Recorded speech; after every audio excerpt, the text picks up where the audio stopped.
Hey everybody, and welcome back to the Get Shirty Football channel. Now, something different for this week's video.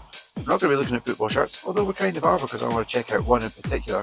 We're going to Celtic Park to see Celtic, Scottish SPFL champions, playing against the Carabao Cup winners, Newcastle, in the pre-season friendly, which is the Adidas Cup. Let's see which players turn up. Kieran Tierney is back at Celtic, so let's see what kind of reception he gets. But I've got to get to bed because it's an early start in the morning.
They took my fucking money, man.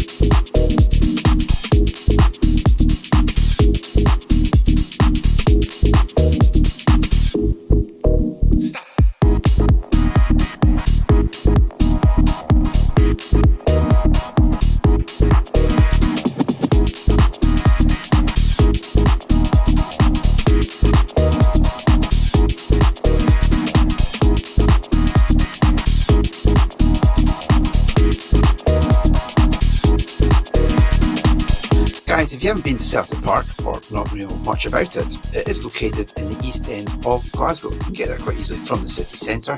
Here we have on Google Earth the view of Celtic Park from the air. You can see here 3 stands that look kind of the same, kind of more modern, and 1 older stand. So if we go into Street View, let's have a look straight down here, zoom straight in at what is the main stand at Celtic Park. Now, elements of this stand can be traced back to the late 1920s when it was kind of built. There's still some steel sticking around there. Some refurbishment did take place in the 1970s, and a little bit more was done in the 1990s, because in 1994 Fergus McCann bought Celtic, and one of his key objectives was to get it more up to date. The stadium was kind of a bit different than it was now, because all the way around here there were terraces, and that was just the only main stand with seating. So in 1994 they took it over, and then over the next 5 years, up until 1999, they proceeded to build the North Stand here, which I'll be sitting in, and then the Lisbon Line and the Jockstein Stand at either end. For 1 year, Celtic did move to Hampden, played their games there while the North Stand had been completed. Once that was built, they moved back in, and I remember back in the 90s, the temporary seating that was at either end while they built those areas up. So we're going to be heading down here, and our seats are in the North Stand, so this is where we'll be going, and let's crack on with the video.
And Shane, you know when you walk up to the I'm on the room. Hey! Ladies and gents, once again, let's see it!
Half time here for Celtic.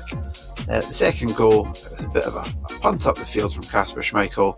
Pope comes out. I don't know what he's trying to think there. Can I head it? No, I can't. Kenny goes round him, slots it in. Nice and simple, 2-0 to Celtic. I don't know what he was thinking of doing there. Pope was maybe going to try and head it. You're a bit too short, mate. You missed that one. Round he goes, flops it in.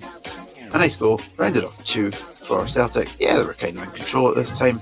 I didn't capture any more of the goals, so we'll just rock on and see the presentation of the cup.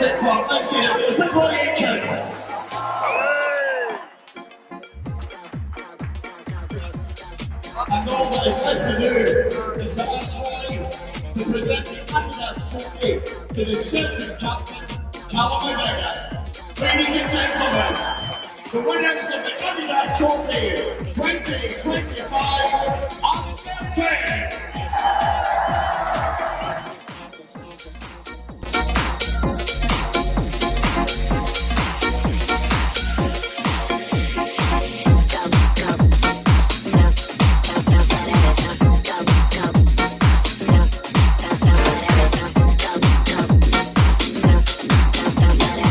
So, in the second half, I didn't really shoot much footage, just wanted to wait till the end of the game. It was kind of warming up. There was a cracking goal, we can see here, which Yang put in. He did a really good game, I think. He was working well. The whole of the substitutions into the second half, Celtic brought on Kieran Tierney, and he gave in a cross which scored this banger of a goal for Liam Scales. Cracking goal from him. Tierney on the pitch, I think he's the right kind of player that Celtic's going to get. Well, the whole game Celtic were pressing, they kind of pushed Newcastle back. Newcastle had a few chances. Celtic, to be fair, 4-0 kind of flattered them in a kind of a way. I feel that Celtic were pressurising. They got there, the intensity was up there. They had the chances and they took them. There was a couple that they actually missed in the first half. But Newcastle just didn't seem to pull much together. Alanga was okay in patches. They definitely missed Isak. I was a bit disappointed when Anthony Gordon came on. He tried a few things, but he just really didn't get the game. I've read subsequently that they seem to be a little bit more tired after they went to Austria for the pre-season. Maybe Celtic are a bit further on. Celtic are off to play in the Como Cup, so they'll be playing Ajax in a few days' time. A bit longer until the Premiership starts for Newcastle, so they've got time to turn it around. Overall, I think it was a cracking game. One for the neutrals. If you'd watched it would have been good. Yeah, it was good. Celtic Park itself, it is the biggest stadium in Scotland. It kind of shows it. Food, chips, pie, top notch, really good. Getting there and back, it's not too difficult. You can walk it if you fancy it. We took the train, we took the bus back home again. Didn't show any footage of that. One thing to remember is if you get out, getting the train back from Dalmarnock, there's a huge queue, so we just managed to get the bus. Got back in the city centre, it took about 45 minutes. I reckon you can walk it in less time. But overall, Celtic, great place to go to. Cracking fans, Newcastle, all the way down. Saw them on the train, really good. So, thanks for watching this video. If you want to see another one like this, let me know in the comments. I might look to see some other SPFL games that come up. Any more European games that are close to me, maybe in Edinburgh or in Glasgow. Let's find out. So, I'll see you again for some more football shouts in another video. Bye for now.